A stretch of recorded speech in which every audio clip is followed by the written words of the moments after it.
जय सीताराम। आज ये बालकांड से दूसरा वीडियो है जो आपके बीच पढ़ने जा रहा हूँ। शुद्ध हिंदी में है, स्वयं सुने, अच्छा लगे तो, और नहीं भी अच्छा लगे तो भी सुनिए। श्री रामचरितमानस जी को किसी भी कथाकार से, किसी व्यक्ति से सुनने पर लाभ ही होता है। तो संत सरल हृदय और जगत के हितकारी होते हैं। संत सरल हृदय और जगत के हितकारी होते हैं। उनके ऐसे स्वभाव और स्नेह को जानकर मैं विनय करता हूँ। तुलसीदास जी, मैं विनय करता हूँ। मेरी इस बाल विनय को सुनकर कृपा करके श्री राम जी के चरणों में मुझे प्रीति दें।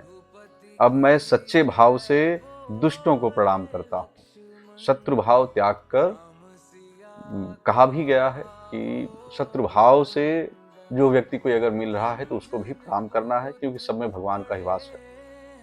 तो अब मैं सच्चे भाव से दुष्टों को प्रणाम करता हूँ, जो बिना ही प्रयोजन अपना हित करने वाले के भी प्रतिकूल आचरण करते हैं। दूसरों के हित की हानि ही जिनकी दृष्टि में लाभ है, जिनको दूसरों के उजड़ने में हर्ष और बसने में विषाद होता है, जो हरि और हर के यश रूपी पूर्णिमा के चंद्रमा के लिए राहु के समान है। अर्थात जहाँ कहीं भगवान विष्णु और शंकर के यश का वर्णन होता है, उसी में वे बाधा देते हैं।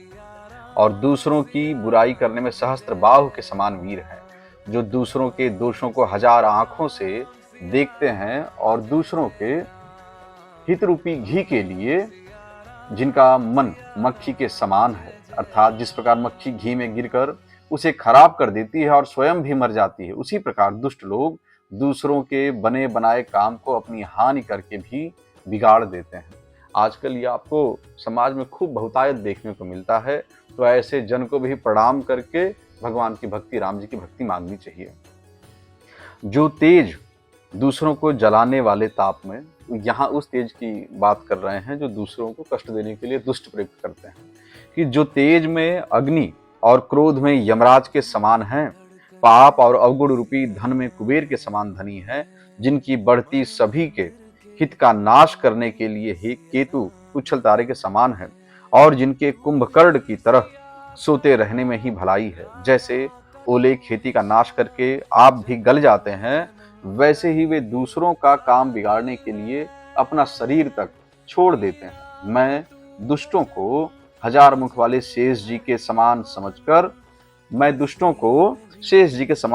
प्रणाम करता हूँ, जो पराये दोषों का हजार मुखों से बड़े रोष के साथ वर्णन करते हैं। दुष्टों को शेष जी के समान मानने का अर्थ आप अनर्थ में न लीजिएगा। उसका केवल एक अर्थ है, जैसे भगवान शेष जी जो हैं, वो भगवान के गुण की चर्चा सहस्त्रों मुख से करते हैं। भगवान के गुण की चर्चा सहस्त्रों मुखों से करते हैं। उसी प्रकार दुष्ट भी यही करते हैं। जो दुष्ट मानव होते हैं, वो किसी साधु जन की बुराई, किसी साधु कार्य की बुराई, भगवान विष्णु, भगवान शंकर की बुराई हजारों मुखों से करने की इच्छा रखते हैं।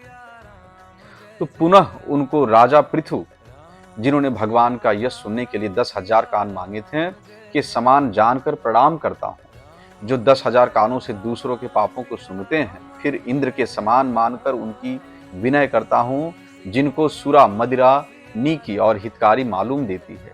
इंद्र के लिए भी सुरानिक अर्थात देवताओं की सेना हितकारी है। जिनको कठोर वचन रूपी वज्र सदा प्यारा लगता है, जिनको कठोर वचन रूपी वज्र सदा प्यारा लगता है, और जो हजार आंखों से दूसरों के दोषों को देखते हैं। दुष्टों की यह रीति है कि वे उदासीन शत्रु अथवा मित्र किसी का भी हित सुनकर जलते हैं। यह जानकर दोनों हाथ जोड़कर यह जन प्रेम पूर्वक उनसे विनय करता है। क्या विनय? कि मैंने अपनी ओर से विनती की है, परंतु वे अपनी ओर से कभी नहीं चूकेंगे। मैंने अपनी ओर से विनती की है, परंतु दुष्ट मन, दुष्ट जन अपने हृदय से, अपने करनी से कभी नहीं चूकेंगे। यह जानकर दोनों हाथ जोड़कर यह जन प्रेम पूर्वक उनसे विनय करता है। मैंने अपनी ओर से विनती की है, परंतु वे जन अपनी ओर से कभी नहीं चूकेंगे। कौवों को बड़े प्रेम से पालिए, परंतु वे क्या कभी मांस के त्यागी हो सकते हैं? अब मैं संत और असंत दोनों के चरणों की वंदना करता हूँ। भगवान तुलसीदास जी, गोस्वामी तुलसीदास जी ने राम जी के चरित्र को जो लिखा, भगवान शंकर के मन में जो जो भाव थे, उन्हीं को पुस्तक के रूप में, ग्रंथ के रूप में उतारा है। और देखिए, तुलसीदास जी लिखने के पहले संत की भी वंदना कर रहे हैं, असंत की भी वंदना कर रहे हैं, साधु की भी, सज्जन की, दुर्जन की, सबकी वंदना, किसी की वंदना उन्होंने छोड़ी नहीं है। कारण इसके पीछे का एक ही था कि सिया राम मैं सब जग जानी। कड़कड़ में उन्होंने भगवान की अनुभूति कर ली थी। आगे पढ़ते हैं कि अब मैं संत और असंत दोनों के चरणों की वंदना करता हूं, दोनों ही दुख देने वाले हैं, परंतु उनमें कुछ अंतर कहा गया है। वह अंतर यह है कि एक संत तो बिछुड़ते समय प्राण हर लेते हैं, एक संत तो बिछुड़ते समय प्राण हर लेते हैं और दूसरे असंत मिलते ही तब दारुण दुख देते हैं। अर्थात संतों का बिछुड़ना मरने के समान दुखदाई होता है और असंतों का मिलना मरने के समान दुखदाई होता है। दोनों जगत में एक साथ पैदा होते हैं, पर कमल और जोंक की तरह उनके गुण अलग अलग होते हैं। साधु अमृत के समान मृत्यु रूपी संसार से उबारने वाला और असाधु मदिरा के समान मोह, प्रमाद और जड़ता उत्पन्न करने वाला है। दोनों को उत्पन्न करने वाला जगत रूपी अगाध समुद्र एक ही है। शास्त्रों में समुद्र मंथन से ही अमृत और मदिरा दोनों की उत्पत्ति बताई गई है। इन लाइनों को फिर से पुनः एक बार सुनिए कि दोनों संत और असंत जन जगत में एक साथ पैदा होते हैं। ये कोई दूर दराज नहीं, आपके आसपास ऐसे आपको शास्त्रों लोग दिख जाएंगे कि संत और असंत जगत में एक साथ पैदा होते हैं, पर एक साथ पैदा होने वाले कमल और जोंक की तरह उनके गुण अलग अलग होते हैं। कमल दर्शन और स्पर्श से सुख देता है, कमल दर्शन स्पर्श से और दर्शन से सुख देता है, किंतु जोंक शरीर का स्पर्श पाते ही रक्त चूसने लगती है। साधु अमृत के समान, साधु अमृत संत मिलन अमृत के समान मृत्यु रूपी संसार से उबारने वाला और असाधु मदिरा के समान मोह, प्रमाद और जड़ता उत्पन्न करने वाला है। दोनों को उत्पन्न करने वाला जगत रूपी अगाध समुद्र, दोनों को उत्पन्न करने वाला जगत रूपी अगाध समुद्र एक ही है। शास्त्रों में समुद्र मंथन से ही अमृत और मदिरा दोनों की उत्पत्ति बताई गई है। भले और बुरे अपनी अपनी करनी के अनुसार सुंदर यश और अपयश की संपत्ति पाते हैं। अमृत, चंद्रमा, गंगा जी और साधु एवं विष, अग्नि, कलयुग के पापों की नदी अर्थात कर्मनाशा और हिंसा करने वाला व्याध, इनके गुण अवगुण सब कोई जानते हैं, किंतु जिसे जो भाता है उसे वही अच्छा लगता है। भला भलाई ही ग्रहण करता है और नीच नीचता को ही ग्रहण किए रहता है। अमृत की सराहना अमर करने में होती है और विष की मारने में। दुष्टों के पापों और अवगुणों और साधुओं के गुणों की कथाएं दोनों ही अपार और अथाह समुद्र है। इसी से कुछ गण और दोषों का वर्णन किया गया है, क्योंकि बिना पहचाने उनका ग्रहण या त्याग नहीं हो सकता है। भले बुरे सभी ब्रह्मा के पैदा किए हुए हैं, पर गुण और दोषों को विचार कर वेदों ने उनको अलग अलग कर दिया है। वेद, इतिहास और पुराण कहते हैं कि ब्रह्मा की यह सृष्टि गुण अवगुणों से सनी हुई है। भले बुरे सभी ब्रह्मा के पैदा किए हुए हैं, पर गुण और दोषों का विचार कर वेदों ने उनको अलग अलग कर दिया है। वेद, इतिहास और पुराण कहते हैं कि ब्रह्मा की यह सृष्टि गुण अवगुणों से सनी हुई है। एक और बात विशेष कि यहाँ तुलसीदास जी ने वेद की बात की, इतिहास की बात की और पुराण की बात की। अब से पीछे लंबे समय तक कुछ 700 वर्षों से 800 वर्षों से हम लोग जिस चीज को पढ़े, भारत हमारा जिस चीज को पढ़ा, उसमें कम से कम हम लोगों का समय पीछे 50 वर्षों का तो हम लोगों ने न वेद का अध्ययन किया, हमारे कोर्स में नहीं था, वेद था नहीं। इतिहास में हम लोग मुगल काल के बाद का समय ज़्यादातर पढ़ें, या जो हमारे वीर राजा थे उनके हारने तक की घटनाएं केवल पढ़ाई गई। पुराणों का अध्ययन रहा नहीं, उपनिषद का अध्ययन रहा नहीं, जो कि पूर्ण वैज्ञानिक चीजें थी। तुलसीदास जी की ही रामचरितमानस जी का पढ़ेंगे तो आपको इसमें अपार विज्ञान दिखेगा। तो अब खैर इच्छा की बात है, वो इच्छा ऐसी जगी और आपके बीच इस तरह से आने का, क्योंकि जो कार्य हनुमान जी मुझसे करा रहे हैं, जिस तरह से सुंदरकांड जी को मैंने हिंदी में लिखा, हनुमान जी ने लिखवाया, निषाद राज के राम आ गए, किष्किंधा कांड जी पे कार्य चल रहा है, कब पूर्ण कब होगा ये हनुमान जी जाने।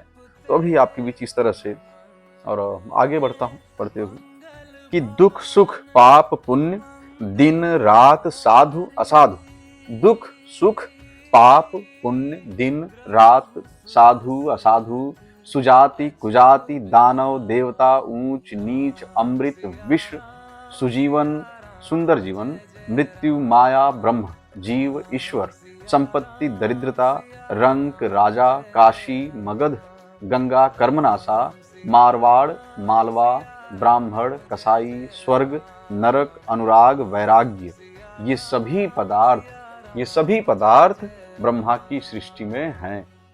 वेद शास्त्रों ने उनके गुण दोषों का विभाग कर दिया है। विभाग कैसे किया है, या ये बड़ा सुंदर ये स्थिति ये छंद बना हुआ है, इसको मैं पढ़ के सुनाता हूँ।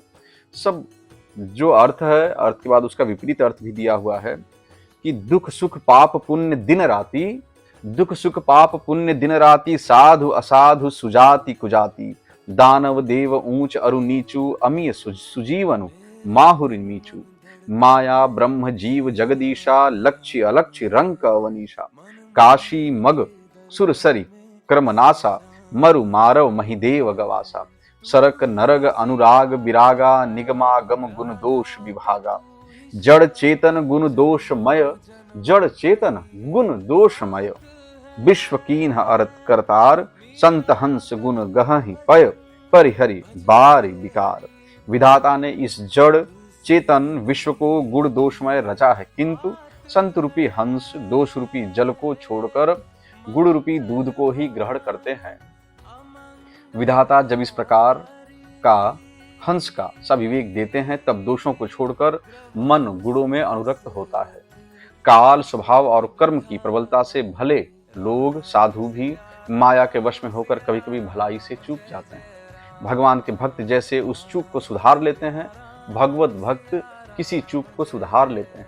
कुछ भी ऐसा नहीं है कि अक्षम्य हो, क्षम्य है। भगवान की शरण में जाने पे सब कुछ क्षम्य है। भगवान के भक्त जैसे उस तो हाँ, ये क्षम्य कहने का कारण इसलिए है कि बहुत लोग कभी कुछ गलती करके ऐसा लगता है कि अपराध बोध हो जाता है, जी रहे हैं।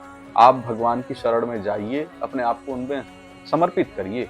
एक भाव, एक शुभ भावना ऐसी जागृत होगी जो आपको उस द्वंद्व से निकाल करके लेके चली जाएगी। तो भगवान के भक्त जैसे उस चूक को सुधार लेते हैं और दुख दोषों को मिटाकर निर्मल यश देते हैं, वैसे ही दुष्ट भी कभी कभी उत्तम संग पाकर भलाई करते हैं, परंतु उनका कभी भंग न होने वाला मलिन स्वभाव नहीं मिटता।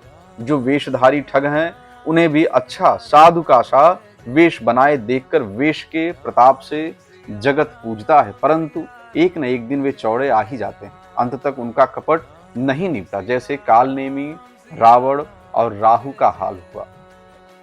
बुरा वेश बना लेने पर भी साधु का सम्मान ही होता है, जैसे जगत में जाम्बवान और हनुमान जी का हुआ। बुरे संग से हानि और अच्छे संग से लाभ होता है। यह बात लोक और वेद में है और सभी लोग इसको जानते हैं। पवन के संग से धूल आकाश पर चढ़ जाती है। पवन का आसरा पाकर के हवा, पवन मतलब हवा, कि पवन के संग से धूल आकाश पर चढ़ जाती है और वह नीच जल के संग से, नीचे की ओर बहने वाले जल के संग से कीचड़ में मिल जाती है। साधु के घर के तोता मैना राम राम सुमिरते हैं और असाधु घर के तोता मैना गिन गिन कर गालियां देते हैं।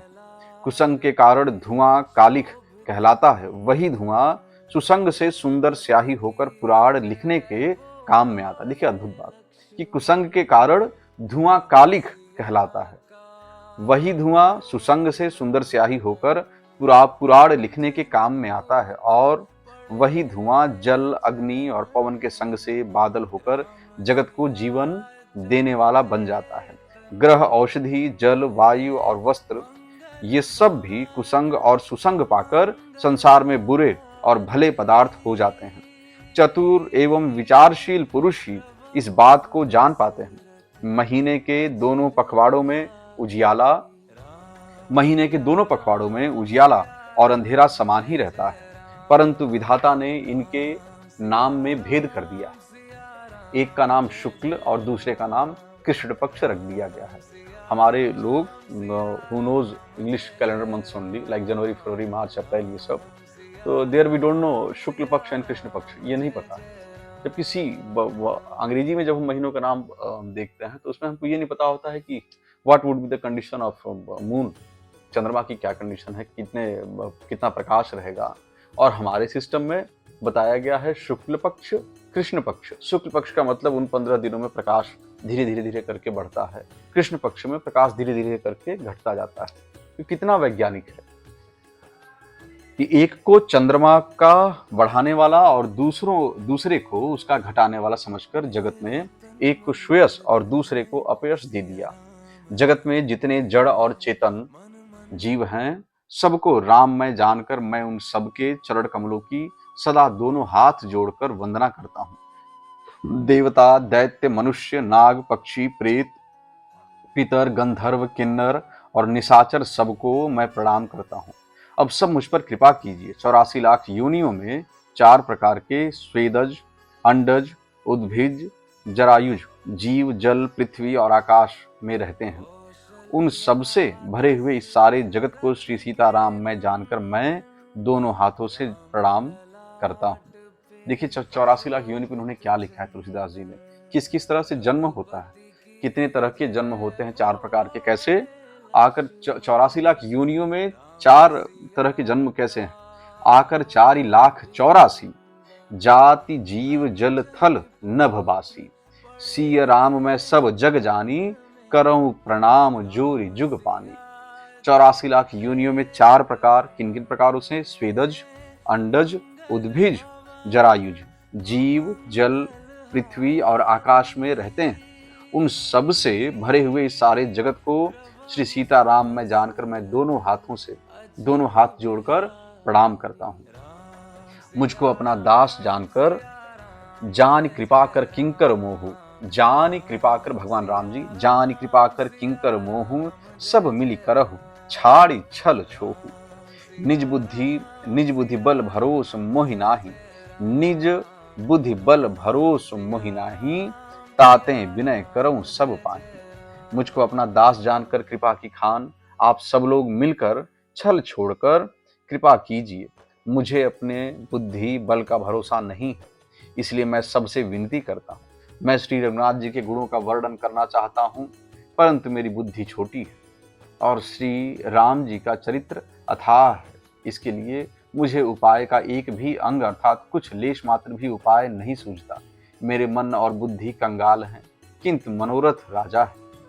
मेरी बुद्धि तो अत्यंत नीच है और चाह बड़ी ऊंची है। चाह तो अमृत पाने की है, पर जगत में जुड़ती छाछ भी नहीं। सज्जन मेरी ढिठाई को क्षमा करेंगे और मेरे बाल वचनों को मन लगाकर प्रेम पूर्वक सुनेंगे।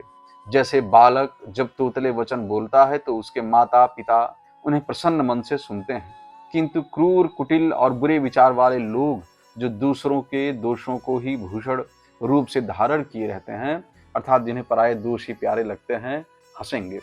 रसीली हो या अत्यंत फीकी, अपनी कविता किसे अच्छी नहीं लगती, किंतु जो दूसरे की रचना को सुनकर हर्षित होते हैं, ऐसे उत्तम पुरुष जगत में बहुत नहीं है।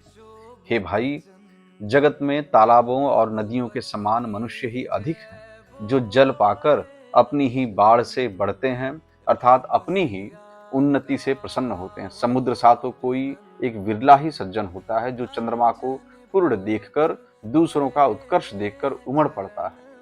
मेरा भाग्य छोटा है और इच्छा बहुत बड़ी है, परंतु मुझे एक विश्वास है कि इसे सुनकर सज्जन सभी सुख पावेंगे और दुष्ट हंसी उड़ावेंगे। यही बात सबके लिए भी पूर्ण रूप से लागू होती है। क्या? भाग छोट